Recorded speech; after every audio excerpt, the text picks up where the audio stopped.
শিক্ষা মন্ত্রণালয় থেকে এসএসসি রেজাল্ট বর্তমানে প্রস্তুত করেছে। তারা এখন ফলাফল প্রকাশ করার জন্য সবকিছু করছে। খুব শীঘ্রই ফলাফলও প্রকাশ হবে। কথা বলছিলাম এবছরে পাশের হার কেমন হতে পারে। তোমাদের জন্য অবশ্যই সুখবরই আমি দিতে চাই, কেননা শিক্ষকরা বলছে, খোদ বোর্ডের কর্মকর্তারা কিছু সুখবরের কথা তোমাদেরকে জানাচ্ছে। তোমরা যদি আমার কাছে বলো ভাইয়া প্রমাণ কি, এক্ষেত্রে আমি কোনো প্রমাণ দিতে পারবো না, কেননা তারা আমাদেরকে মৌখিকভাবে জানিয়েছে এবং তারা কখনো আমাদের সামনে ইন্টারভিউতে তারা বলবে না যে তারা এই বিষয়গুলো নিয়ে আমাদের সাথে ডিসকাস করছে।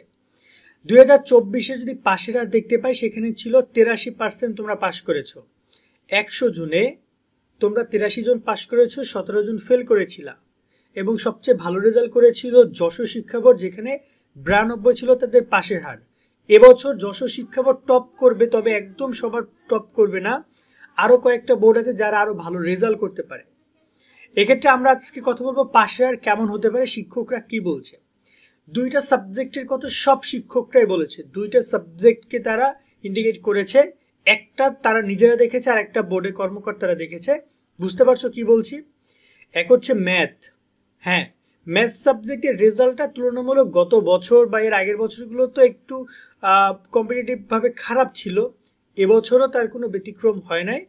তার একটাই কারণ হচ্ছে এমসিকিউ এবং সিকিউ পর্ব দুইটা আলাদা পাশ করার কারণে অনেক শিক্ষার্থী এই হিসাবটা মিলাইতে পারেনি।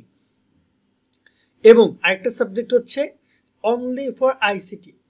ওকে, এই দুইটা সাবজেক্টের রেজাল্ট তুলনামূলক একটু ডাউন হওয়ার কারণে প্রতি বছরই পাশের হারটা আরও কমে যায়। যদি এই সাবজেক্ট দুইটাতে পাশ করার সুযোগ ভালো হইতো, অনেক শিক্ষার্থী পাশের হারটা আরও বাড়তো এবং অনেক শিক্ষার্থী পাশ করতে পারতো।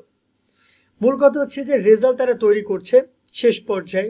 গতদিন ঢাকা শিক্ষা বোর্ডের পরীক্ষা নিয়ন্ত্রক তিনি বলেছেন, এখন আমরা ফলাফল প্রকাশ করার জন্য প্রস্তুত হচ্ছি।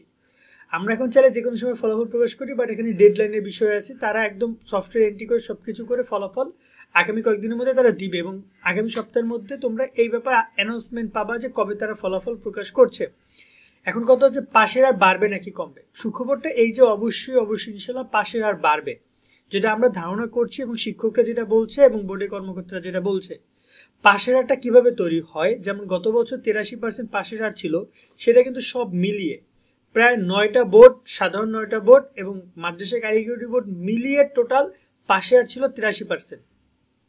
কথা বুঝছো? সরি, সাধারণ 9টা বোর্ডেরই পাশের হার ছিল 83%, আর মাদ্রাসার পাশের হার ছিল মেবি মাদ্রাসার ছিল হচ্ছে 79% এবং টেকনিক্যাল ছিল 81%। সো যদি আমরা বলি যে এই যে পাশের হারটা সবগুলো বোর্ড নিয়ে হয়, দুই একটা বোর্ড এবছর অনেক ভালো ফলাফল করছে, তাদের প্রশ্ন অনেক ইজি ছিল।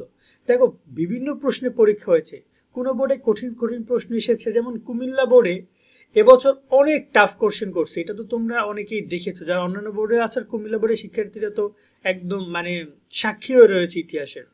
কুমিল্লা বোর্ড যে এবছর রেজাল্ট খারাপ করবে, একটু মোটামুটি বলা যায় গত বছরও সবচেয়ে তলানিতে ছিল কুমিল্লা বোর্ড, 79% ছিল তাদের পাশের হার। এবছরও তাদের এই কোশ্চেনের কারণে তাদের রেজাল্টটা খারাপ হতে পারে।